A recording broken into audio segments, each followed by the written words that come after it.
Assalamu alaikum and welcome to Convert to Islam Stories, the YouTube channel dedicated to sharing inspiring narratives of individuals who have embraced Islam. Today, we embark on a captivating journey as we delve into the remarkable story of Alexandra Lloyd, a woman who found solace, purpose, and truth through her conversion. Alexandra's story is a testament to the power of self-discovery, resilience, and the profound impact of faith. From her moments of uncertainty to her ultimate transformation, we witness her unwavering pursuit of truth and the profound changes it brought to her life. I just saw the Catholic religion as a business. I did not see it as a religion whatsoever anymore. And it was sad. It was sad to me. You go to church, you give them some money. They didn't really use it to fix up the church. They kind of just took your money and, you left. What do I do now? What can I believe in? Because this obviously is not the right thing to believe in. Join us as we explore Alexandra's extraordinary journey, uncovering the depths of her transformation and the blessings she found in Islam. Through her story, we hope to inspire others and shed light on the beauty of embracing Islam. Before that, please subscribe and turn on the notification to receive updates on other inspiring stories. She attributes this interest to her job at a daycare, specifically mentioning two girls named Mel and Zara, who hold a special place in her heart. Whenever she worked with them, they engaged in discussions about Islam, life, and religion. Reflecting on those conversations, she appreciates how much she learned about the religion from them within a short period of time. And having those two girls at work, literally, I was so excited to go in for my shift because I knew they would be there and I knew what we would talk about. So it just felt so good, learning from such educated, brilliant, beautiful women, and subhanallah, they just changed my mindset completely. She believes that Mel might be aware of the impact she had on her, but she is uncertain if the full extent of her gratitude and transformation is known to both Mel and Zara. Reflecting on her life before embracing Islam, she acknowledges that during that time she engaged in activities such as dating, clubbing, drinking, and partying. While she initially believed that these activities brought her happiness, she eventually realized that it was a false sense of fulfillment. I was dating people, I was going clubbing, I was drinking, partying, etc. And I thought I was happy, and it was kind of this false sense of happiness that I was experiencing. Going to the club literally every Friday, a clock, literally clockwork. It was there was no purpose in my life. She clarifies that she is not passing judgment on others who still enjoy that lifestyle, acknowledging that it can bring happiness to those who partake in it. However, personally, she found it unfulfilling. She candidly shares that the people she met at the club, whom she considered friends, turned out to be morally compromised individuals, some of whom ended up in jail. I was meeting, people who I thought were my friends at the club. Turns out they weren't. I became friends with some really, really ugly people, ugly on the inside, not the outside. Some of them ended up going to jail. It was just messy. It was really messy. Her life at that time was chaotic and messy, and she acknowledges that it was far from good. Looking back, she is astonished by the craziness of her past experiences. Realizing her unhappiness and reflecting on her current contentment, she questions why she even bothered with those destructive relationships. She recognizes that they unknowingly played a role in ruining her life, and she allowed it to happen. Now, seeing how happy I am and knowing what I know now, it's why did I even bother with these people, They were subsequently ruining my life without even knowing it, and I was allowing them to. Moving forward, she mentions briefly dating Muslims while she was not yet Muslim herself, acknowledging their positive influence in introducing her to the religion. Although they may not have been actively practicing their faith, their identification as Muslims sparked her curiosity, prompting her to research and educate herself further. I did date a few Muslims when I was not Muslim, and great people, but they helped introduce me more to the religion as well. Even if they weren't praying and actively practicing their religion, they guided me towards it as well, because I saw them as Muslims and I went home and I researched. University became an eye-opening experience for her as she encountered a greater number of Muslims on campus compared to her predominantly white Catholic school background. The repetitive nature of her Catholic upbringing, reciting the Lord's Prayer each morning, had become monotonous. She recalls attending church every Sunday with her father, but realizes now that her motivations for going were misguided. She recalls feeling a deep longing to believe in something, seeking a sense of purpose in her life. I actually used to go to church with my dad every single Sunday, and I was so happy, but like for the completely wrong reasons. The reason I was happy going to church is because I wanted so badly to believe in something, and I didn't care what it was. Like at the point I was just like so done with life. I was like, I need to believe in something. There has to be a purpose. She emphasizes that she is not criticizing Christians, acknowledging their faith and the beauty of their beliefs. However, she explains that Christianity didn't resonate with her personally. This is solely her own experience, and she holds no judgment against others' religions. She mentions an incident involving Father Steve at Trinity, which shook her trust in religious figures. If anybody from Trinity is watching this video, bruh, after Father Steve happened, I was like, God damn, who can I trust? Who can I trust? Witnessing these supposed role models behaving like monsters led her to perceive the Catholic religion as more of a business than a genuine spiritual practice.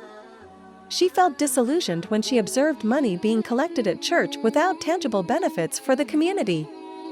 The discovery of Father Steve's actions further intensified her doubts about the faith she had known. I just saw the Catholic religion as a business. I did not see it as a religion whatsoever anymore, and it was sad. It was sad to me. You go to church, you give them some money. They didn't really use it to fix up the church. They kind of just took your money and, you left. What do I do now? What can I believe in? Because this obviously is not the right thing to believe in. She questioned what she could believe in, as it was evident that the Catholic religion was causing harm to people. These realizations were difficult for her as a young individual. Despite having beliefs related to Islam, she faced societal prejudice that portrayed the religion as negative and associated it with terrorism. These misconceptions pushed her further away from exploring Islam, even though it held the answers she had been seeking. It was hard as a young kid to realize I had all these beliefs that had to do with Islam, but everyone was telling me that it was such a bad religion and that it was, that it was a terrorist religion, so it was pushing me farther away from it, even though it was the religion that I was supposed to believe in for this whole time. After completing high school and navigating through the troubling incidents involving priests and the legal system, there wasn't a specific event or factor that directly guided her towards embracing Islam. She reflects on how her journey towards Islam was not influenced by a single event, but rather a combination of various factors. The people she encountered at the daycare where she worked, as well as those she dated and her experiences in the clubbing scene, all played a role in sparking her curiosity and motivating her to research Islam. One thing that guided me to follow Islam, it was kind of a bunch of things clumped together. So, the people from the daycare that I worked at, the people that I dated, even just clubbing and stuff. Once you're at such a low point, it's you're so motivated to just research things that are going to make you happier and make your life better. She emphasizes the transformative effect it had on her life, describing the genuine happiness that radiates from her now, a noticeable change that others have observed and remarked upon. She finds it gratifying to receive compliments about her newfound joy.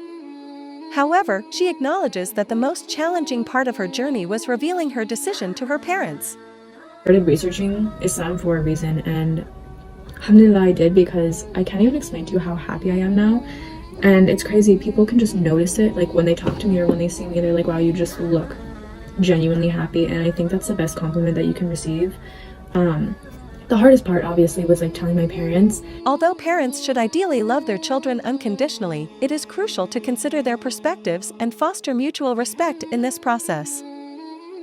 Her parents initially had a difficult time accepting her decision to embrace Islam, leading to a toxic atmosphere. Their questions focused on the negatives, raising concerns about ISIS and other potential issues. But my parents are very, very, very Christian. What do I do? How do I tell them?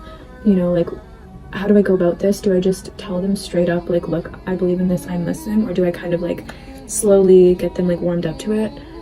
However, she stood her ground, firmly expressing her beliefs and asserting that as long as her choices did not harm anyone or the family, she would pursue them. She assured them that she had never engaged in actions that would hurt those around her and that her faith would not change her fundamental identity. She wanted to openly express her happiness and devotion to her God, emphasizing that her belief system brought meaning to her life.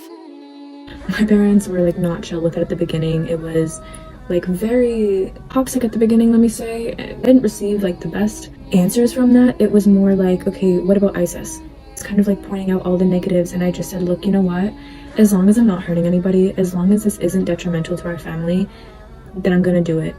Regarding the topic of hijab, she acknowledges that it is a complex subject that merits a separate discussion. While she is uncertain about making another video on the topic, she recognizes that many girls struggle with the idea of wearing hijab. Some may question whether it attracts unwanted attention or scrutinize their own actions. She explains that hijab goes beyond the idea of men's attraction. It's not even about the men per se. Hijab was inspired by Mary as a way to like literally have people look at you for your personality and not just your body. And like, it's 2020. Love yourself, love your body. If you're confident wearing whatever it is you wear, then wear it. Like, honestly, wear it. It was inspired by Mary and serves as a way for people to see beyond physical appearances and focus on one's personality. She encourages self-love and body positivity, emphasizing that confidence comes from feeling beautiful on the inside, rather than seeking validation from others based on external appearance. She began wearing hijab even before formally embracing Islam by taking her shahada. The significant moment occurred on the bathroom floor, alone. I started wearing hijab like literally even before I took my shahada. I ended up taking my shahada at the end of Ramadan this year, the one that just passed. May 24th, I think it was, that night actually. I was literally like on the bathroom floor, and I was like, you know what? I'm alone. I'm going to take it. At the end of Ramadan, around May 24th, seeking guidance, she reached out to an Instagram page called Help for Reverts or something similar. A kind lady from the page assisted her throughout the process, reciting the Shahada, which is a sentence spoken when converting to Islam. The Shahada is also recited during wudu, the cleansing ritual before prayer, and serves as a seal of faith to Allah. I ended up DMing this like Instagram help for reverts, and they helped me through the whole process. Like, mashallah, like they literally helped me through the whole thing. Such a sweet lady. What you have to say to be like to convert to Islam, which is like a sentence, Ashhadu an la ilaha illallah wa ashhadu anna Muhammadan abduhu wa rasuluh. Immediately after taking her shahada, she was overwhelmed with emotions and began crying tears of joy. She felt a profound sense of fulfillment within herself. However, she chose not to immediately inform her parents about her conversion. Instead, she quietly began wearing hijab full-time, praying 5 times a day, and learning how to properly perform prayers. To be honest, after taking my shahada, I didn't really tell my parents that I took my shahada. I kind of kept it to myself, started wearing hijab like full-time, and started praying 5 times a day and learning how to pray properly, because when I started praying, I wasn't doing it properly. I was just praying in English, and I was just... Despite her limited knowledge, she felt that Allah accepted her prayers due to her sincerity as a new revert. She encourages other reverts who may be apprehensive about praying to seek resources on YouTube and reminds them that Allah knows and understands their hearts and minds. She emphasizes the importance of not worrying about what others think. People will always judge, regardless of her choices. Whether she wears hijab or not, people will form opinions. If it's like your first night praying and you don't know what to say, He's still listening. Like, He knows everything that goes on in your heart and in your mind, and that's all you need to know. Like, stop caring about what people think. People are gonna think whatever they want to, no matter what. Literally, you could like stop. I could stop wearing hijab, stop being Muslim, and people would still judge me. Therefore, she urges others to prioritize their own desires and aspirations, knowing that the right people will support them regardless. Those who judge or are unsupportive are not worth keeping in one's life. Their presence is a waste of time and energy, and it's best to let go of such individuals. She expresses her willingness to create a comprehensive video about hijab, sharing her journey, story, and more. Doubting whether people will care, she decides to make the video for those who are genuinely curious about why she chose Islam. For her, it's a matter of scientific research and finding proof in the Quran that predates scientific discoveries. It's the scientific research, bro. It's everything. It's all the proof that I have. It's knowing that literally the Quran was the science that scientists didn't even know about. like all of these people thinking that scientists knew about like the space exploration and all this stuff. She highlights how scientific knowledge about the female reproductive system, for example, originated from the Quran over 1,400 years ago. Her decision to embrace Islam is unwavering, and she is grateful for the happiness it has brought her.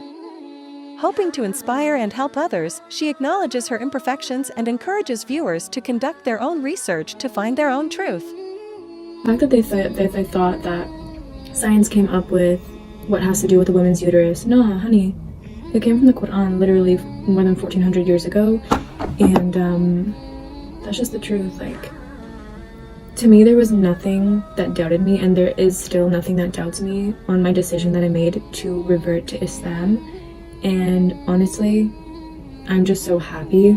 She emphasizes that her Instagram and DMs are open, inviting anyone to reach out with questions or doubts. While she tries her best to answer queries, she acknowledges that she is still learning every day and may not have all the answers. Therefore, she advises viewers to perform their own research and form their own opinions, highlighting the importance of personal understanding. But if I can motivate somebody to like go out and research for themselves and just like find the truth about life, then like 100% I'll do that, you know? There's like no doubt in my mind.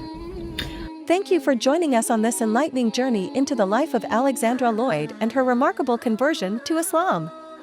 Her story serves as a testament to the power of faith, self-discovery, and the profound impact it can have on one's life. We hope that Alexandra's journey has touched your heart, inspired you, and shed light on the beauty and depth of Islam. May her experiences encourage you to seek knowledge, embrace diversity, and find solace in your own spiritual path. If you enjoyed this video and found it insightful, don't forget to give it a thumbs up and share it with others who may benefit from hearing Alexandra's story. Your support helps us continue sharing more inspiring conversion narratives. Make sure to subscribe to our channel and hit the notification bell to be notified of future episodes, where we will bring you more captivating stories of individuals who have embraced Islam. Thank you once again for being a part of Convert to Islam Stories. May you continue to seek truth, find inspiration, and experience the blessings of faith. Assalamu alaikum, peace be upon you.